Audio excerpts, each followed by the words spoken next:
formerly in charge of one of the world's largest cryptocurrency exchanges, has been convicted of fraud and money laundering at the conclusion of a month-long trial in New York. The jury delivered its decision after just 1 day of deliberation. This marks a significant fall from grace for Bankman-Fried, who was previously a billionaire and a prominent figure in the cryptocurrency industry. The 31-year-old was arrested last year when his company, FTX, went bankrupt. He now faces a potential lengthy prison sentence. Prosecutors alleged that he deceived investors and lenders and misappropriated billions of dollars from the cryptocurrency exchange FTX, which contributed to its downfall. He faced 7 charges of fraud and money laundering. He pleaded not guilty, asserting that, while he had made errors, his actions were in good faith.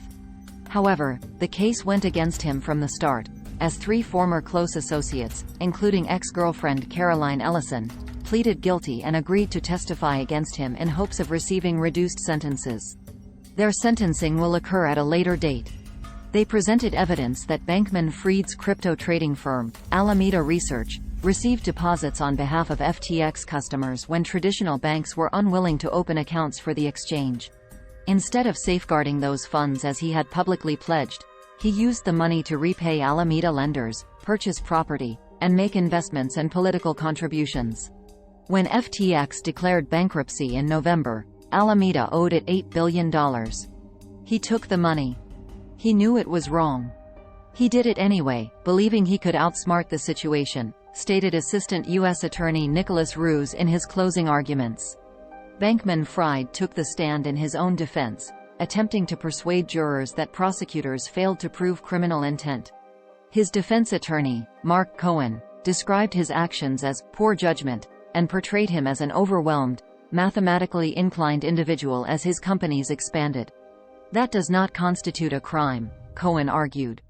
Bankman-Fried defended the money transfers between his firms as permissible, and claimed he was largely unaware of the financial difficulties described by his subordinates until shortly before FTX's collapse last year.